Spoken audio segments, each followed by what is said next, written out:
Namaste. The occasion of Guru Purnima invites us to pause, reflect, and reconnect with what truly matters. Join us at the Guru Purnima lectures in Mumbai on 12th July, Delhi 20th July, Kolkata 24th July, Bangalore 10th August. All are welcome. The link to register for the lectures is in the description box. To celebrate Guru Purnima, starting 10th July, we have a special gift for you knowledge that transforms your life. Get 50% off on pen drives, books, and courses by Jayaji. Order worth 7,000 rupees and pay only 3,500.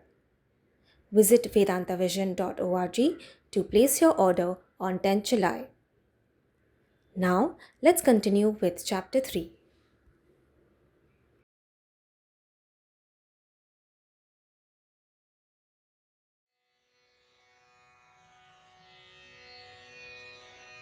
ॐ सहनाववतु सहनौ भुनक्तु सह वीर्यङ्करवावहै तेजस्विनावधीतमस्तु मा विद्विषावहै ॐ शान्ति शान्ति शान्तिः.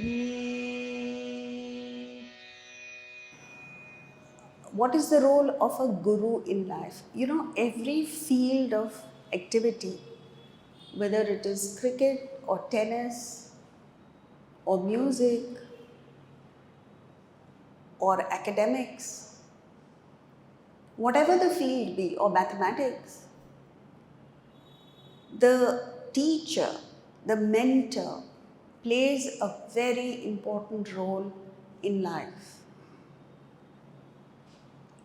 Your best teacher, look back in your life, your best teacher may have taught you, mathematics,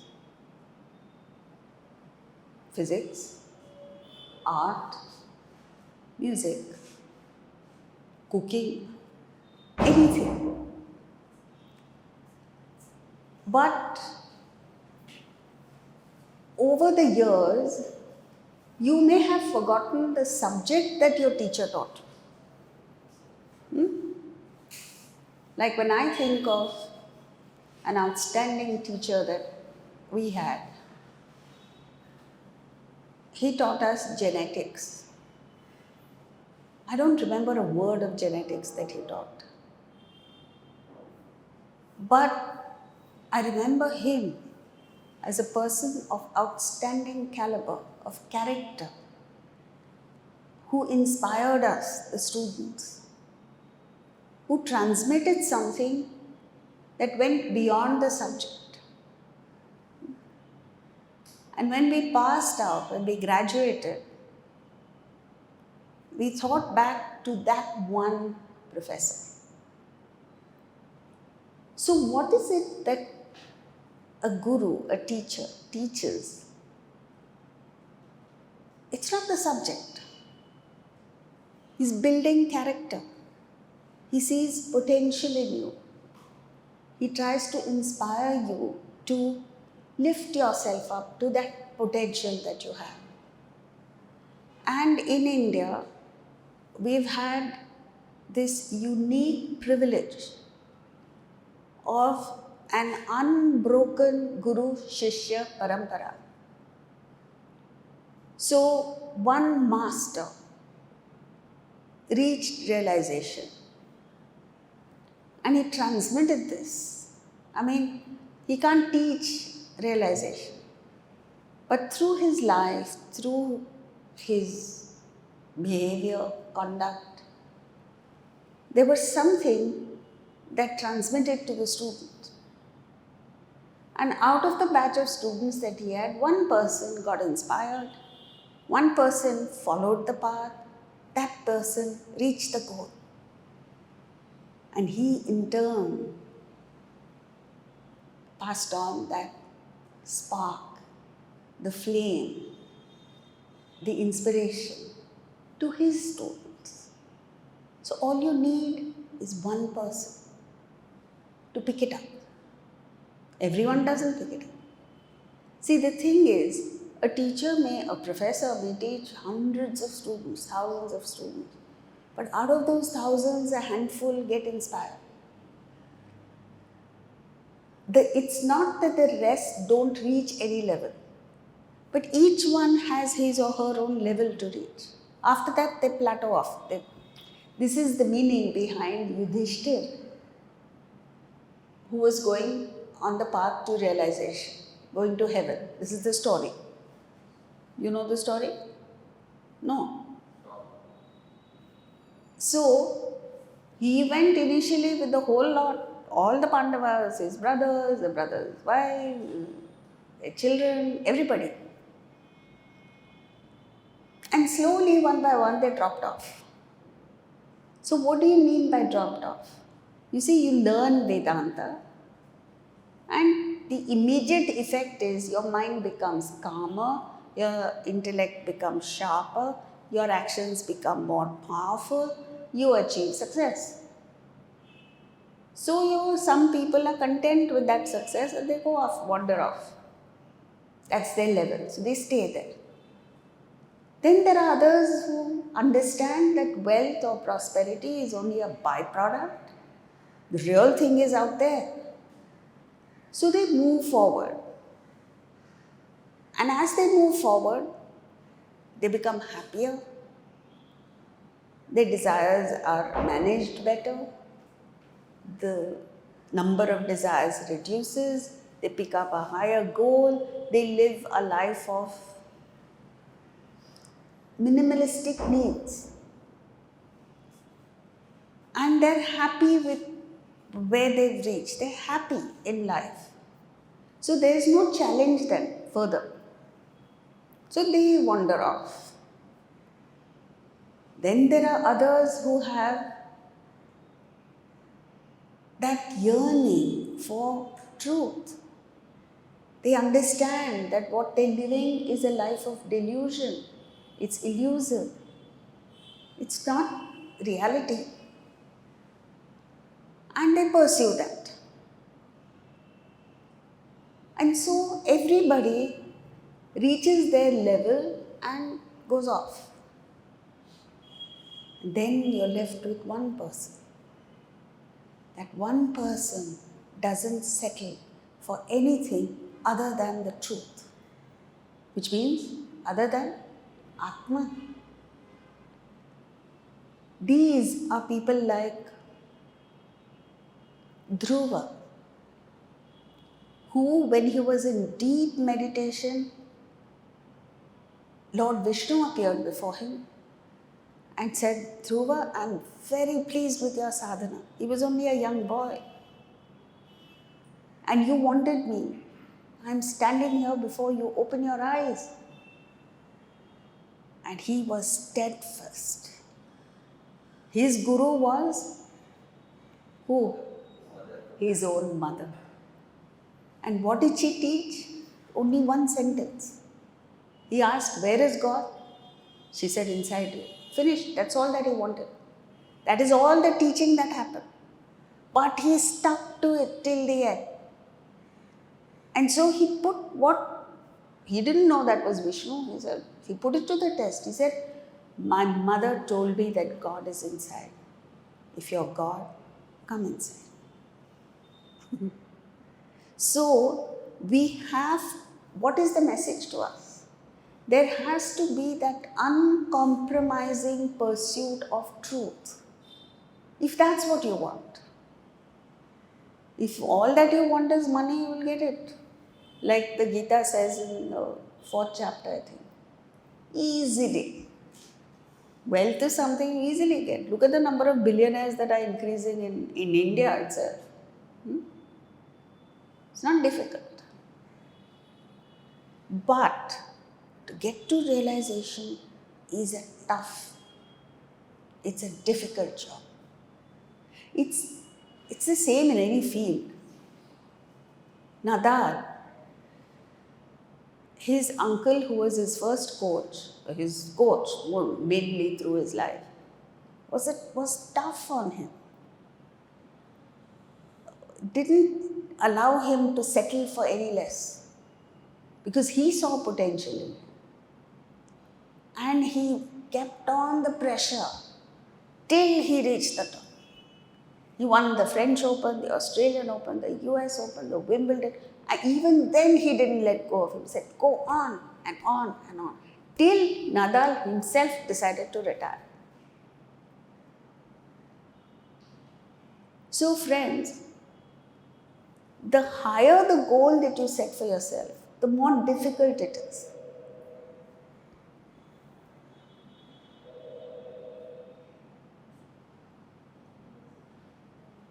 Put it on airplane mode.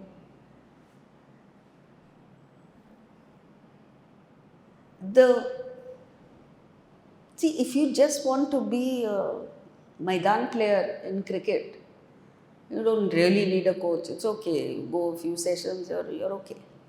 If you want to be an under 19 player, it's hard work. You want to win the Ranji Trophy, it's that much harder. So, your coach who sees the potential in you, and I'm not talking about cricket here, in life in general, sees where you're going wrong, sees where you can go higher, and keeps up the pressure. So, till you understand and change, he will keep saying the same thing again and again. And you wonder, why are you saying the same thing? Why are you nagging? So, from the student's point of view, he's saying the same thing over and over again.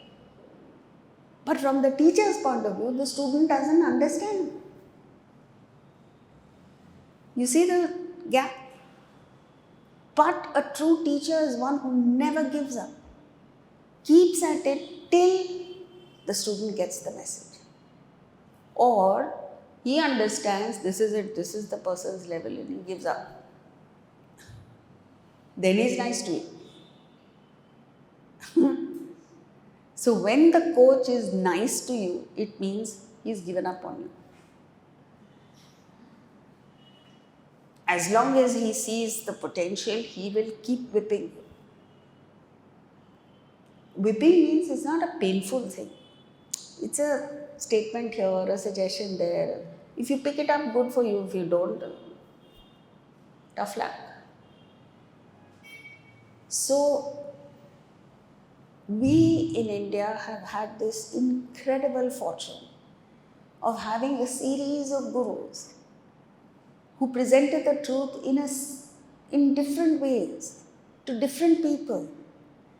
So it's like a buffet out there. You can pick and choose whatever you want, as long as it helps you to become a better person. That's all there is. And to that, we must be committed. How can we be committed if we don't even know what we have? You know, there's an American whose video, his recording, I just picked up. And what he's saying is that today the world is talking about India's geopolitical importance, the fact that India is the 4th largest economy in the world. And he says, as long as you're seeing that, you really don't understand India. Because that is not what India is. You've got to see India as not just a country that was born 75 years ago, but a civilization that goes back thousands of years. It's the longest unbroken civilization in the world. You take a look at others, the Romans, Greeks, everybody, they came, they prospered, they died. Even today, you see countries like Australia and America, how old are they? Couple of 100 years old. Already you see the decline. That hard-working capacity which you saw in the 80s in the United States Everybody worked hard. Hard work was their mantra. They worshipped it. It's no longer there. Who are the guys who are working hard? Immigrants. And now they don't want the immigrants. They're throwing away the immigrants. They're not thinking who's going to do all the work? Where are the waiters going to come from? Where are the people who are working in hospitals, the nurses, the ward boys, the technicians? Where are they going to come from? Local people are not going to, because they've got used to prosperity. So what do you have to see to a civilization that never died? Has not died so far. Yes, we went down. But, so we were destroyed financially, economically. Our spirit was almost broken. But the culture remained. You know how? Through grandmothers telling their grandchildren stories, values, talking to them of great men and women of the past. Is that not what all of you have heard? Huh? No? Parents are too busy chasing after money, business, the home. They don't have time for this. It is the grandparents who did it. And every successful person, all over the world you hear that.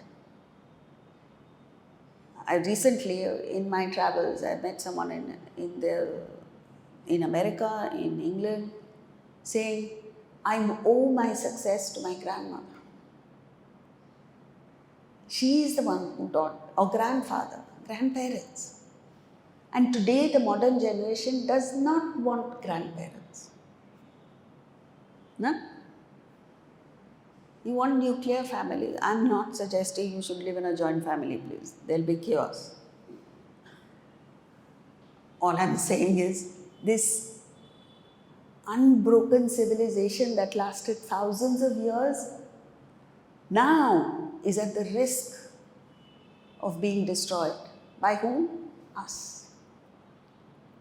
We, the chosen generation, who's decided to be indifferent to our own heritage, who decided that we don't want to know. And you know, this apathy, this indifference, this tamas cannot be fought. You can't fight it, you can't go around it, you can't do anything. You just like someone who's fast asleep or in a coma. You just have to wait till the guy wakes up.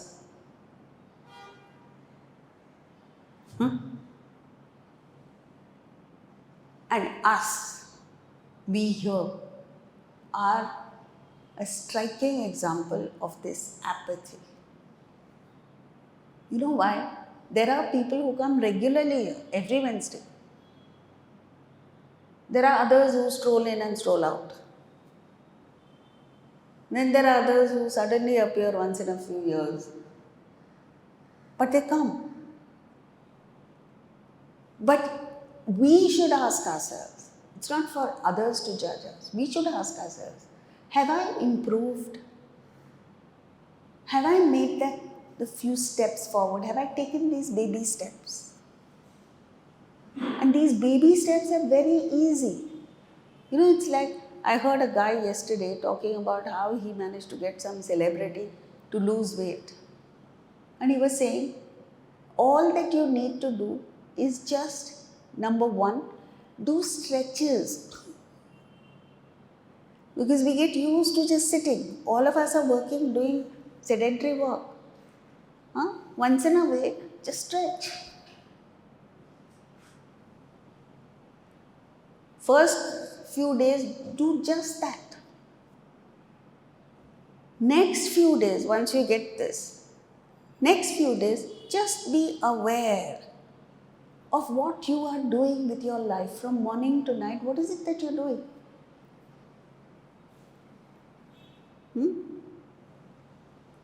Just awareness. And the third, when you become aware, then you know where you're going wrong and make slight adjustments in your life. So it's a change of lifestyle where you don't have to do anything dramatic. You don't have to sacrifice a great deal. Just, what do we need to do? Stretch.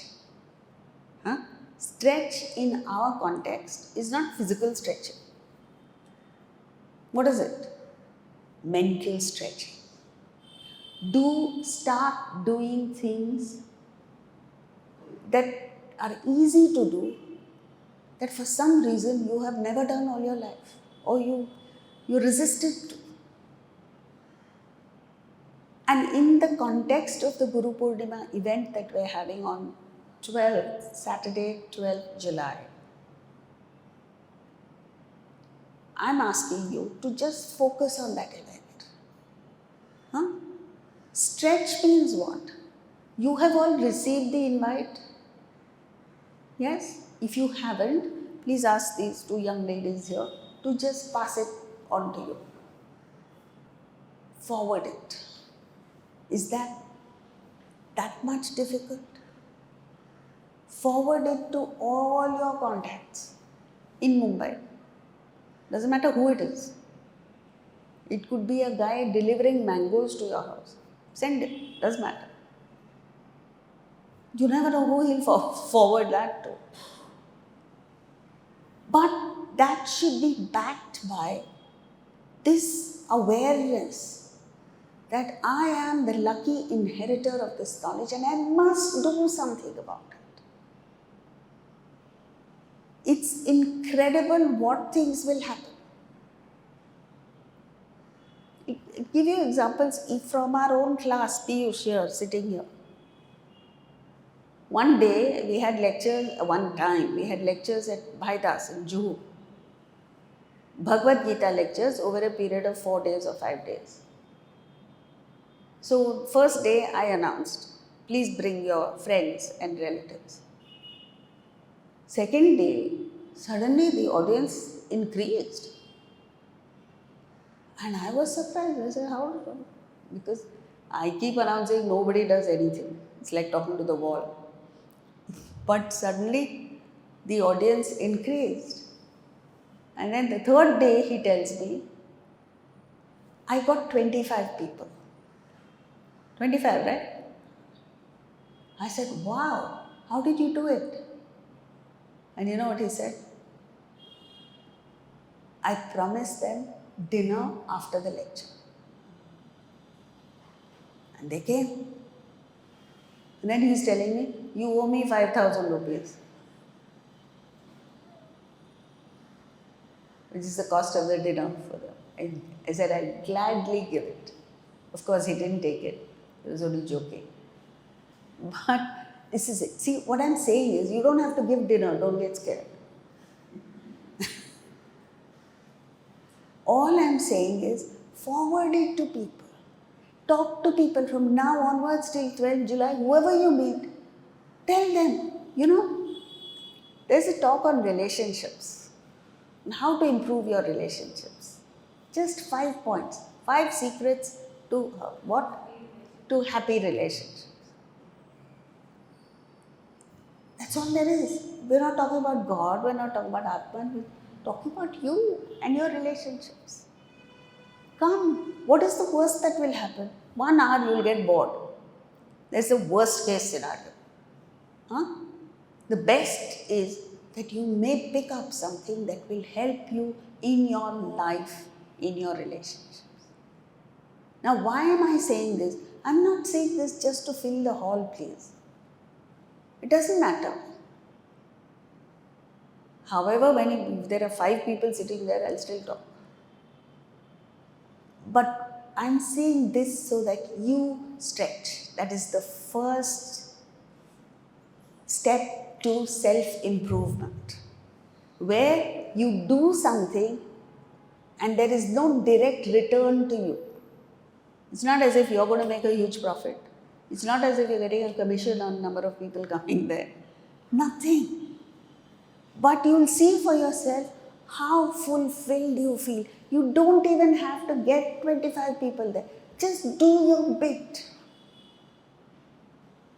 And forget about the result. Doesn't matter how many people come. Huh? So you can talk to people.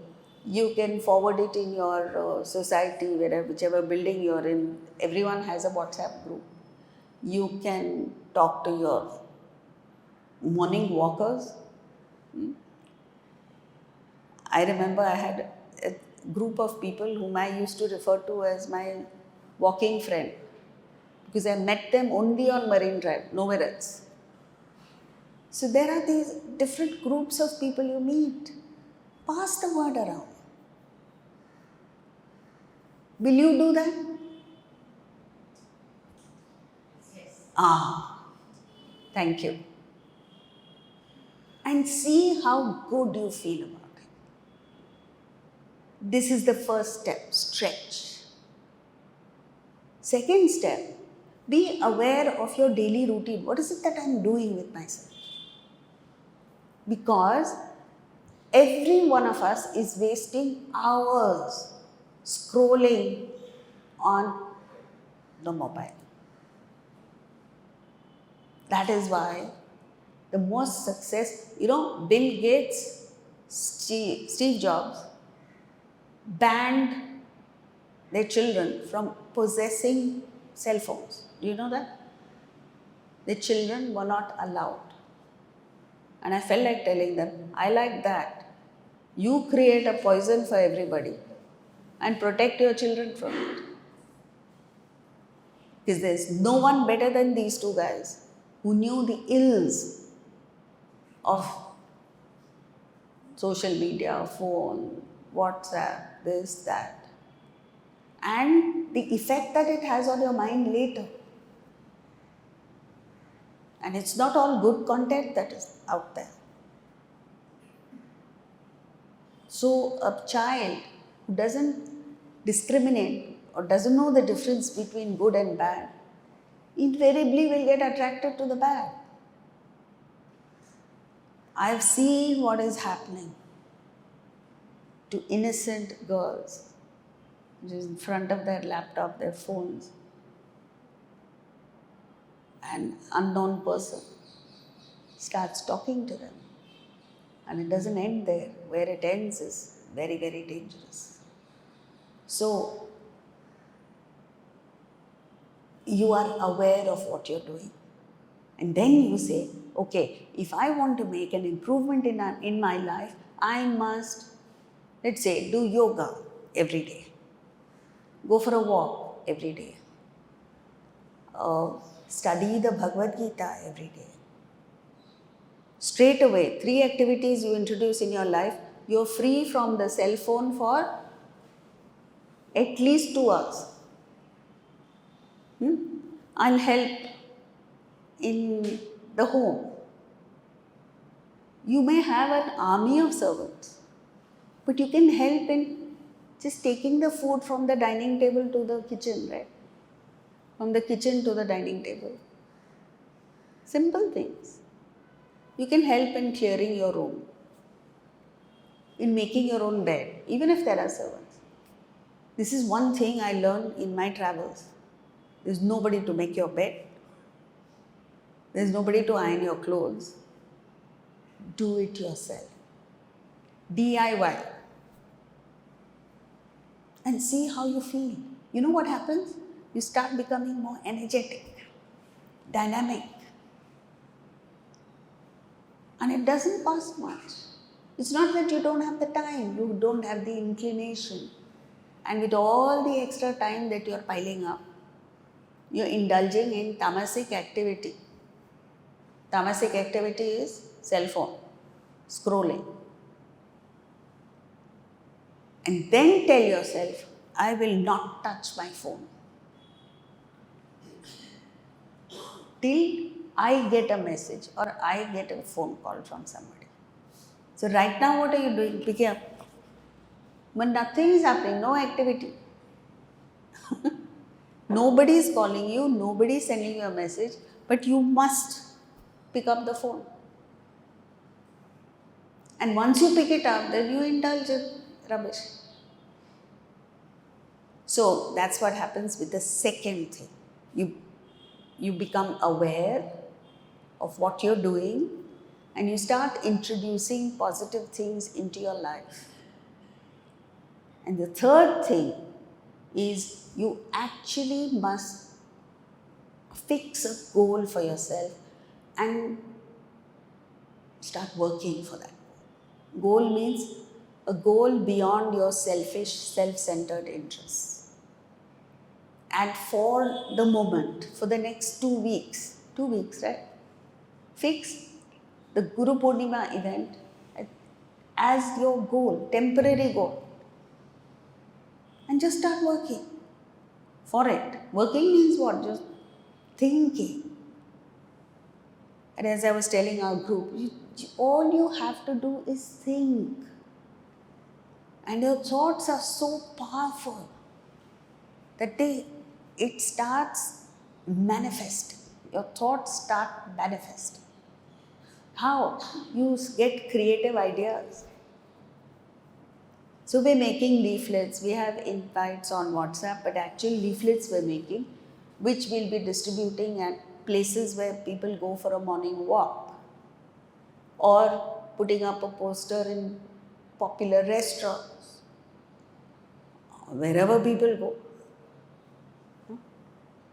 And these ideas come to you, why not this place, why not that place, when you start thinking. What must you think? The basics. I am so lucky. I am lucky that I have this wonderful knowledge. What am I going to do with it? How am I going to spread it? I'll give you an example. Long back, 25 years back, in the year 2000,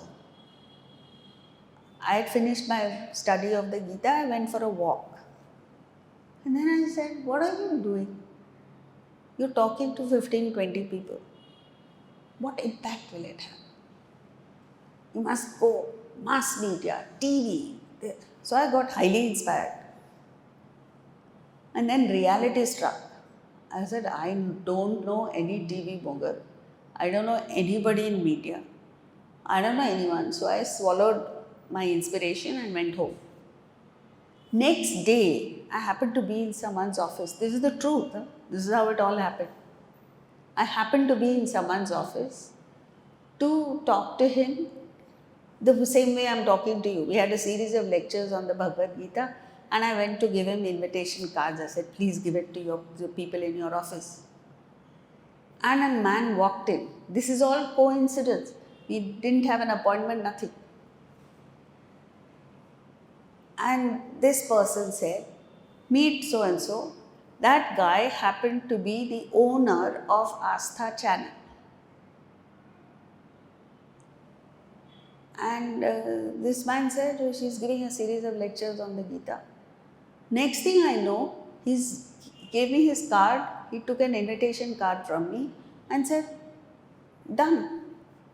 I'm going to send my camera, and it will be recorded and it will appear on TV. This is how it happened. Okay? This is what I mean by manifesting of thoughts. But your thoughts will manifest only if they are, number one, unselfish. That you don't have a personal axe to grind. And it is for the betterment of society. So if you don't believe me, you try it out in your life. And then see how your thoughts manifest. You think it's coincidence. It's not. It's your thought actually manifest. I don't know how else to say it. And then you feel the power.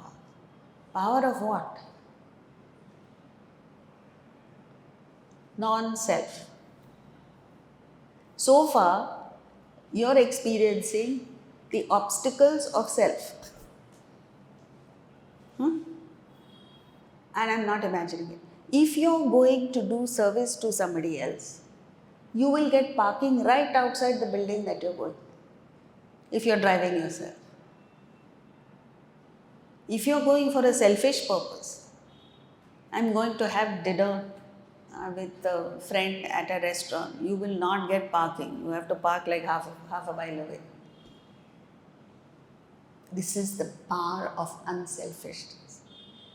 And you will experience it if you try it out. And please remember, we are not doing this just to fill the auditorium. We're doing it because we are inspired by this knowledge and the transformation that it can cause, it can bring about in our lives. And if you do it with that attitude of dedication, devotion, and surrender to that cause, by God you'll achieve. We had finished up to verse 28 of chapter 3. We'll move with the next. प्रकृतेर्गुणसम्मूढाः सज्जन्ते गुणकर्मसु तान् कृत्स्नविदो मन्दान् कृत्स्नविन्न विचालयेत्. The wise should not disturb the ignorant who have three things. Number one, incomplete knowledge, are deluded by the gunas, and are attached to the functioning. So he's talking about those who don't understand verses 27 and 28. Verses 27 and 28 talk about how the gunas are separate from the person. Like we are all wonderful people with certain gunas. These gunas may be positive, they may be negative, but they're a combination of the two. We all have good qualities, we have some bad qualities. But I am not the doer, means Atman, I means Atman. And you, all of us are Atman, essentially. The spirit, Atman, the God principle in us is not doing anything. Actions are performed based on vasanas. So vasanas are like clothes that you're wearing. You're wearing a blue shirt, somebody else is wearing a yellow garment. Clothes are different, and you yourself may wear different clothes at different times. So, person you is the same. Vasanas are different. And these vasanas will have their way. If you have angry vasanas, you'll be an angry person. If you have hard-working vasanas, you'll be a hard-working person. So, that's the crux of 27 and 28. So now he's saying, those who don't understand 27 and 28, what happens to them? They get attached to the functioning, to the actions, and lose their objectivity. So you don't have the capacity to withdraw and see, here is a fine person with certain vasanas. Here is another fine person too, with other vasanas. Why are there other vasanas? Why are there different vasanas? Because their exposure is different, our upbringing is different. Because the mind is like a sponge. Whatever you are exposed to from childhood onwards, it picks it up. It absorbs it. And then you start living it. So a child brought up in a disturbed environment will be a disturbed person. A child brought up in an emotionally stable environment is a totally different person. So if this one had the stability, he or she would also be the same. That objectivity if you have, you don't get perturbed by anything. What a state that is. Can you visualize a state where nothing bothers you? What is happening between Israel and Iran? This will happen, vasanas will function. What the President of the United States is doing, following his vasanas, that also will happen. That understanding you get. Now, once you get this understanding, once you understand that you are Atman and the equipment, the body, mind, and intellect will function according to your vasanas, then you don't get involved, you're detached, you're objective, but others are not. That's what he's saying here. Then how do you treat others? Don't interfere with them. The wise should not disturb the ignorant who are steeped in incomplete knowledge, are deluded by the gunas. So, you don't know the difference between the person and the gunas. You think that everything is one. And are attached to that function. So, that attachment is what makes the difference between a knowledgeable person, a wise person, and an ignorant person.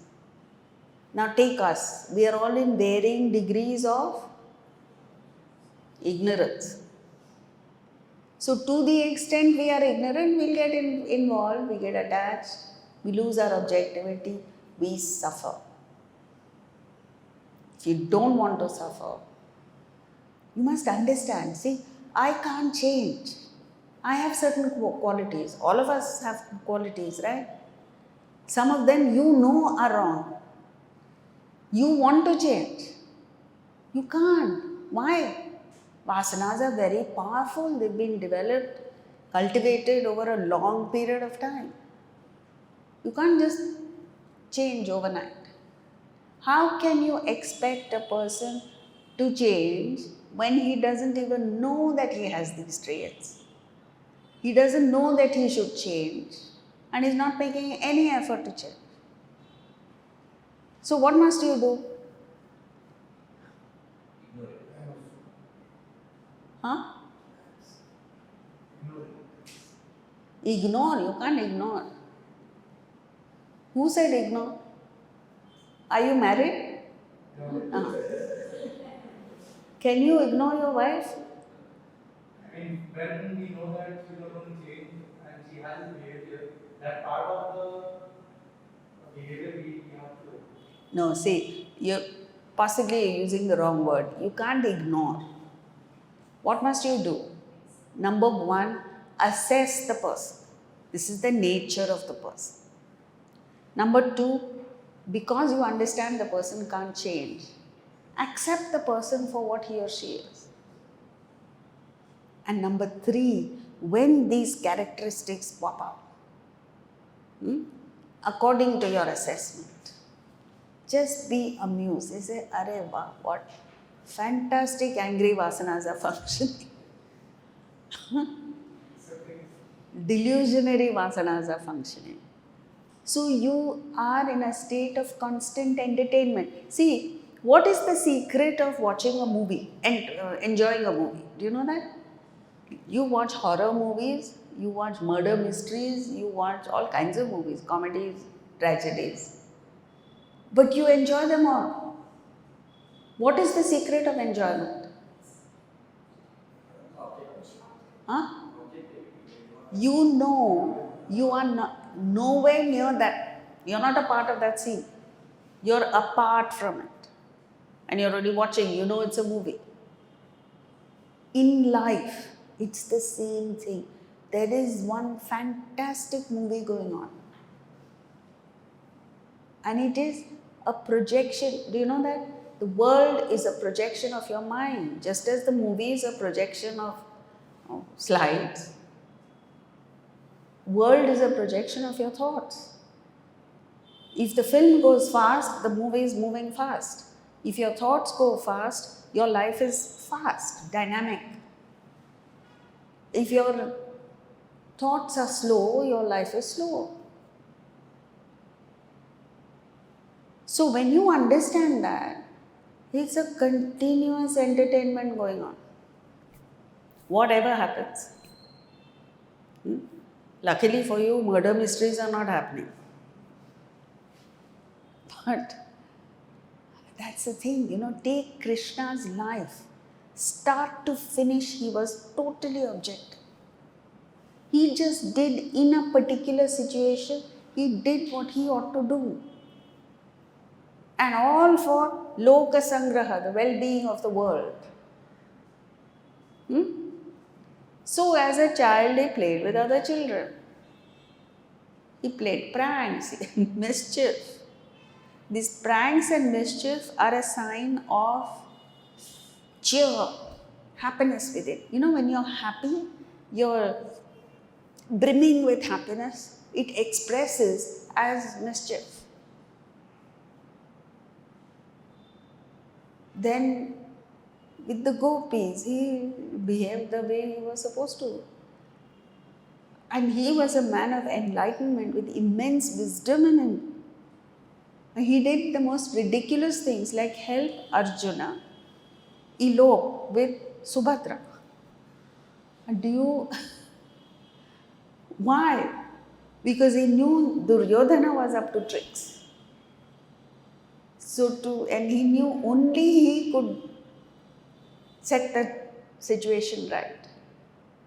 After the entire Mahabharata war was over, they had a celebration. They asked him, they made the mistake of asking him, Krishna, what will you do? So he said, I'll look after the chappal stand. Like if you go to a wedding or some this thing, you leave your footwear behind and enter. You go, temple, say. And there is a system there. So he took the footwear and put it in the right place, but he did his job so well that it was attractive. And his personality itself is attractive. So nobody went in, they were all outside with him. And the organizers suddenly realized, oh my God, they made a huge mistake. So they went and said, Krishna, please come inside. We absolve you of all duties, you just come. So this is it. And in every story, there is a message for us. Do your job, even if it's the smallest job, so well that you attract the whole world. No, but I want to be chairman. I want to be CEO. You can't do a simple job like send an email to somebody. You're making mistakes in that. And what chairmanship will you get? So, every act that you perform, like a senior doctor was my host in London at the children's hospital there. And she was telling me she would work like 7 o'clock in the morning, she'd go to hospital. And she would be continuously working till she'd come home at 9:30 and then have a quick dinner, and then she'd be called to hospital again, new admission, some patient is serious, this, that. So she was on call almost 24 hours a day. And then she was talking and she said, sometimes I think I'm a perfectionist. Everything I do, I want to do it well. Like even sending an email. Or if I have to speak for half an hour at a conference, I want to make sure I communicate the material to the best of my ability. And you learn from all this, It's just hard work, dedication. Here we are, if you see the difference, you'll think we'll take like hundreds of years to come to that state. But at least within us we should do that. Whatever work I have, if you are supposed to park a car, at least park it straight.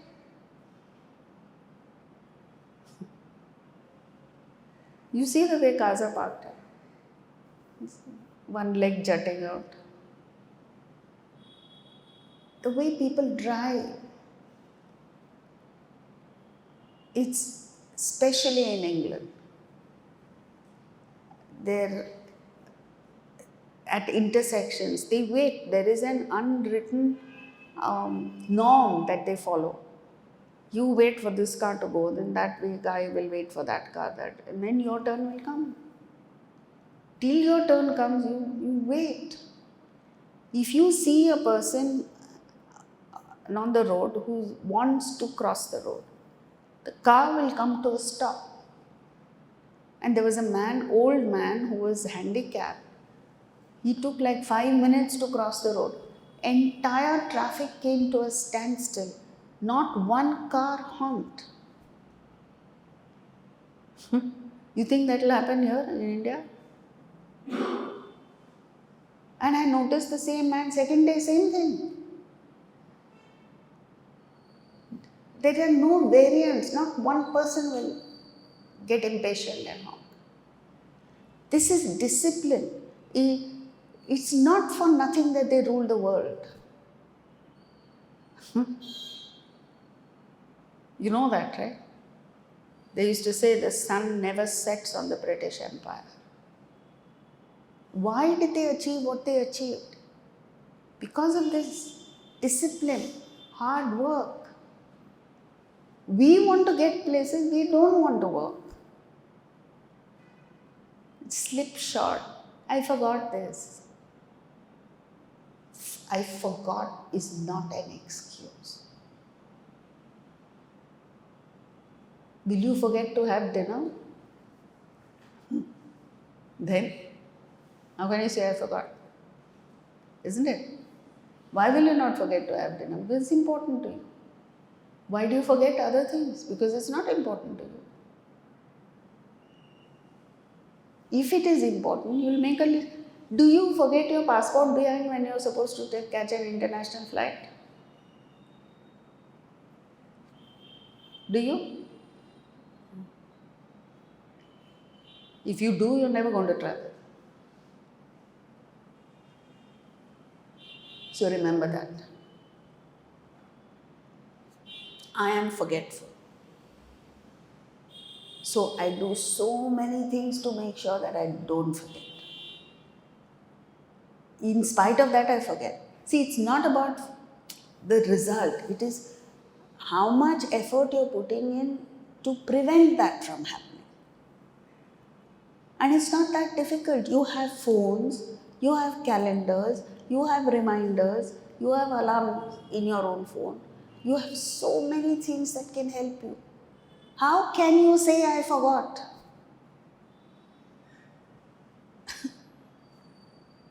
Meaning, don't depend on your memory. If you're forgetful, don't depend on your memory. Make sure that every 5 minutes an alarm is going on your phone to remind you. If your daughter is getting married, will you forget to call the Panditji?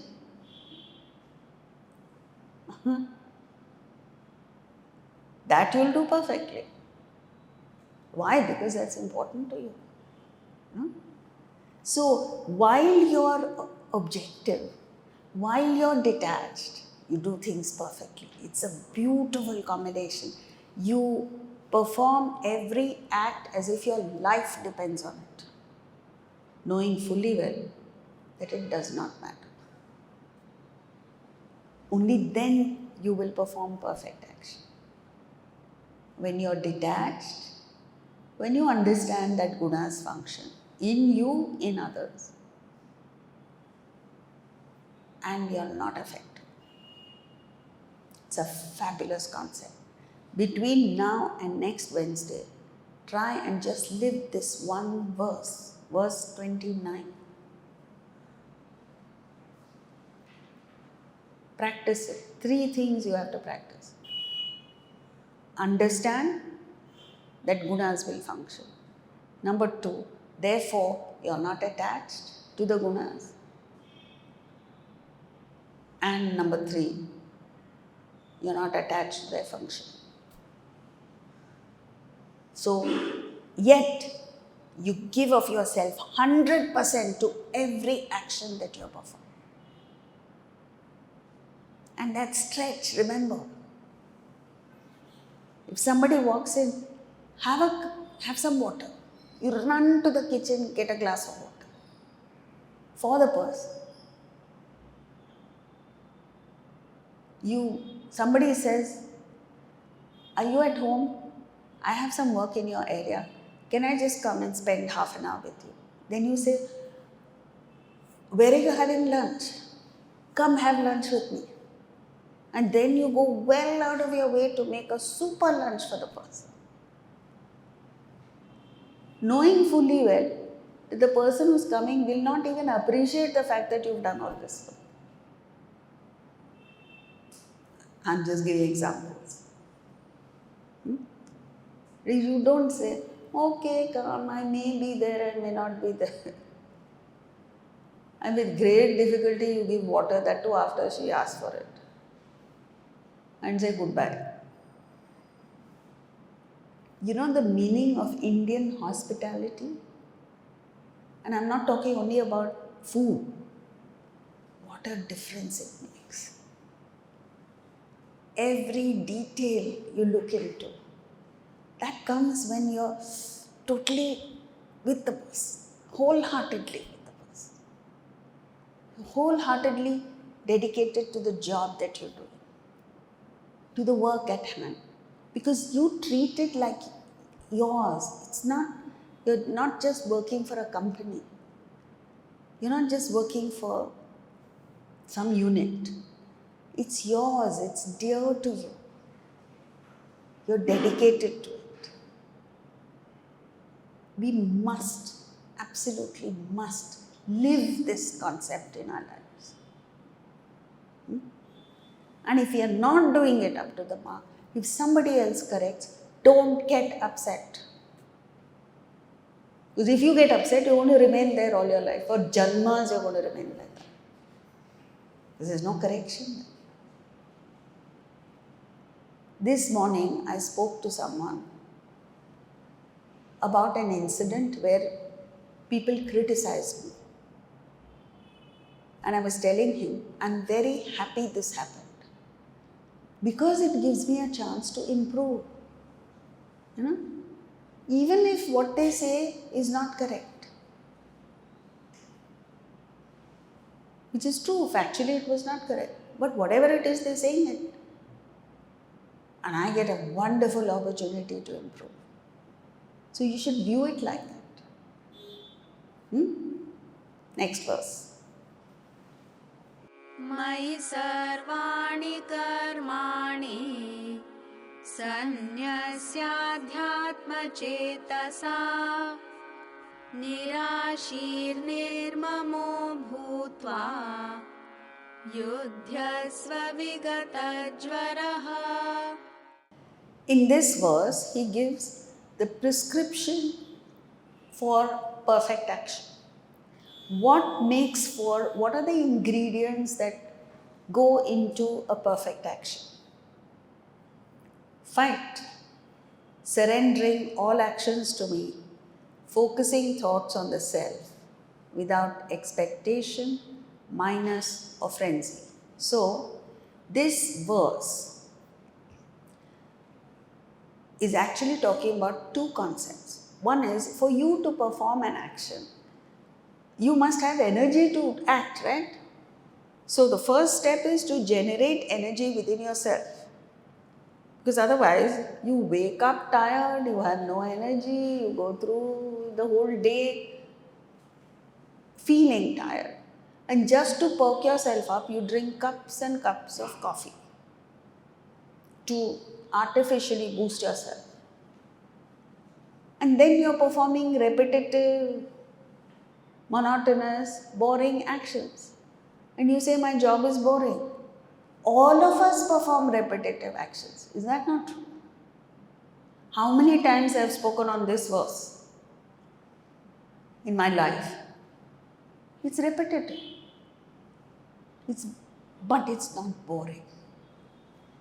So you see, just because an action is repetitive, a chef cooks the same thing day in and day out. But if he does it with a different attitude and he finds excitement, like a chef in Delhi told me, oh, Every time I make something, I get goosebumps. That was something new to me. How can you get goosebumps cooking? But that's what he is. That's his vocation. And then because of this, because you don't have the right spirit, you work, you go through the motions. You want success, you get failure. And then you get even more disheartened. You falter, there are lapses in your work, you forget things, you do make mistakes. It's like double fault at match point. Oh, the French Open, 3 championship points. All 3 he won. You don't follow tennis? There's no reaction. Imagine, Sinner was at championship point. Huh? All he had to do was win that 1 point. What happened? He lost the first, he lost the second, he lost the third. Why did he lose? Verse 30 of chapter 3, if he had learned, he would not have lost. So much potential. Performance way below potential. This is all of us. So the question arises, is there such a thing as perfection in action? Or are we going to stumble along like this? This is spelled out clearly here in this verse. If any one of us picks up this verse and puts into action these 6 points, by God, you'll be successful. So number 1, which is not spoken of here, he's been spoken of earlier, is you have to fix a higher goal, unselfish goal.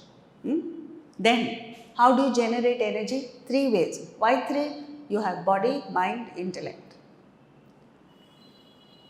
Number 1, intellect must direct all your activities, your actions, your thoughts, your emotions, your entire personality towards that goal. So your whole being must be unidirectional. Like they say, if you're a cricketer, you must breathe cricket, you must dream cricket, you must digest cricket, everything should be cricket in your life. Like that guy, Kon Praveen Tambe. It's such a beautiful movie and it's based on a true story. So his mother wants him to get married and she arranges for a arranged match. So the girl comes and they meet, the girl and boy, alone. And what is this guy saying? He's talking cricket to her. She looks at him. She doesn't know ABC of cricket, okay? And here is this guy going on, oh, that guy shot wicket, did this was a bouncer, that was something. She doesn't understand anything. And that guy doesn't understand this girl, he's supposed to talk to her as if she's a prospective bride. But that is what she finds enchanting. The sheer purity of the guy and the determination and the serenity. So that's it. You got to, please don't do that. Anyway, we are way past that age. But that's what it is.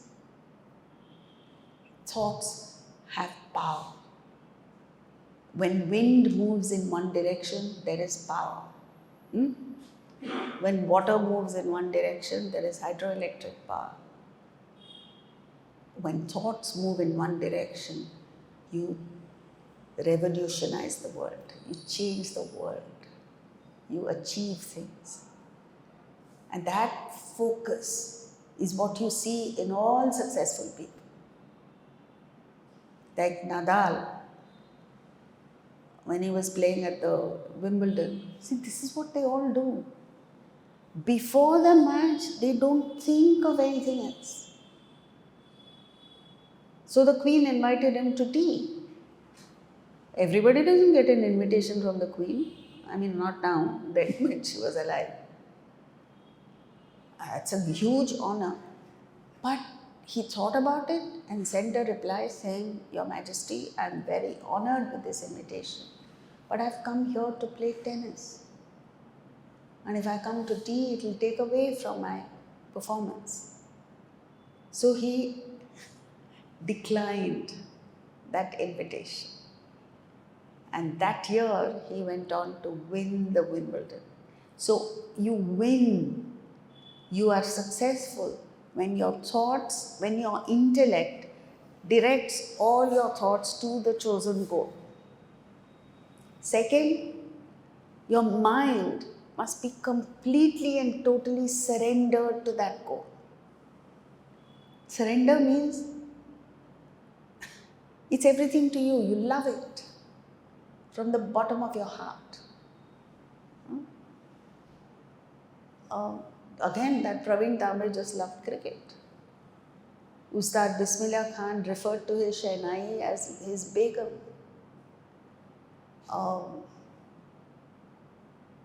People consider Sachin Tendulkar, when asked what are your best moments, he said, when I'm playing out there in the hot sun.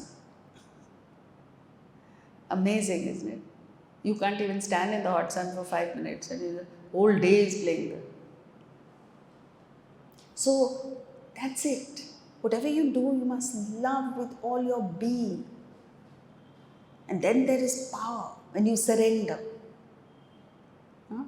When a guy goes to the boss to ask for a personal favor, he wants a loan, his daughter is getting married, how will he go? He has no dum in him. He goes and asks because he's asking a personal favor. Then suppose there's an election and he gets elected, he's the union leader. Same guy, Now how does he go to the boss? With confidence. His walk only is different. He goes in and says, these are our demands. You accept them or else. The boss is amazed at the transformation. How did that transformation take place? He surrendered to the interests of 200 workers. When Gandhiji went to negotiate with the British, what was he? He had no position. Churchill referred to him as a half-naked fakir. He had nothing, but he had surrendered to the cause of 300 million Indians then. Therefore, he had the power. So, all of us are only working for ourselves, therefore no power. Surrender to a cause. Say, now, until Guru Purnima, you say, I represent Vedanta. And see how differently you feel. I represent the country. Like this tennis player, what is his name? Indian, Leander Paes, had said, it's very different playing at the Wimbledon and playing in the Davis Cup. You know, those of you who know, in the Davis Cup, you represent your country. In the Wimbledon, you're representing only yourself, individual. It's a huge difference. He says, because you represent your country, there's an extra thrust that you get, the extra inspiration that you get. How will it be if you live your life surrendered to a cause? And then the third, the body must act dynamically. Action is a symbol of life itself. You stop acting, you die. That's why in hospitals, post-surgery, they make the patient get up and walk, however painful it may be. They may give you anesthetics, they give you painkillers, but they get you to get out of bed and walk. Then, now this energy that you've generated dissipates in 3 unproductive channels. Worry over the past, anxiety for the future, and excitement in the present. This is stark in sport. So whether it's tennis or tie break, or cricket, you're on 99. Can you imagine a cricketer at 99? Will he hit the 100 or will he get out? This guy got out recently, some batsman got out, right? Why? Because his attention shifts to how many times I miss the 100. Shifts to the future. Will I get it? Won't I get it? Simple, plain ball that comes to you, out clean bowled. And so is it with us. We are obsessed with worry over the past. Arey, I should have done my MBA. I should not have got married. That you don't say openly, but something or the other, past. But it's over and done with. You know, recently, a lady who's been married for 55 years told me, yeah, I should not have married this guy. 55 years you've been married. There's no point thinking. Or future. What will happen to me? What if I get cancer?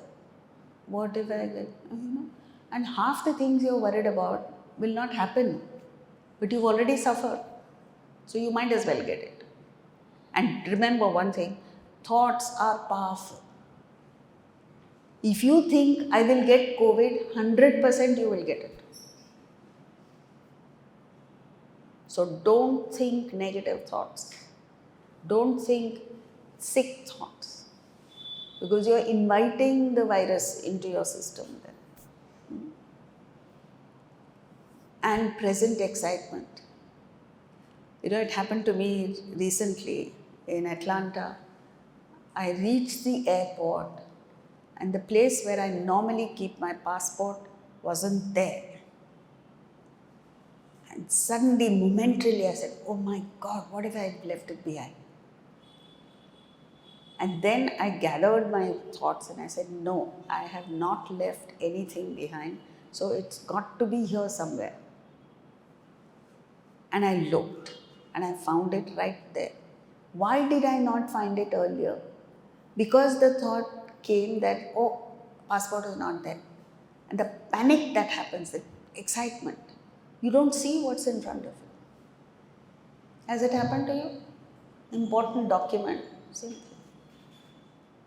So, if your intellect focuses all your thoughts to the goal, that's called consistency. Intellect focuses the mind on the present without allowing it to meander to unproductive channels of past and future. This is called concentration. And the third, cooperation. You learn the art of transmitting your inspiration to others. And they will pick it up to the extent they are capable. Not 100% maybe. And then you have a team of inspired people. That's a fantastic thing. It's got a multiplier effect. This is the 6-point path to perfect action, verse 30, chapter 3. If you don't learn this verse by heart, at least learn these 6 principles. How to generate energy, 3 points. How not to dissipate energy, 3 points. Okay? Thank you. And don't forget, what are we supposed to do? Stretch for the Guru Purnima event. Keep thinking and you'll think of new ideas. And learning from verse 29. Just understand gunas will function. So you're not attached and you find life entertaining. Yet you act perfectly. Thank you.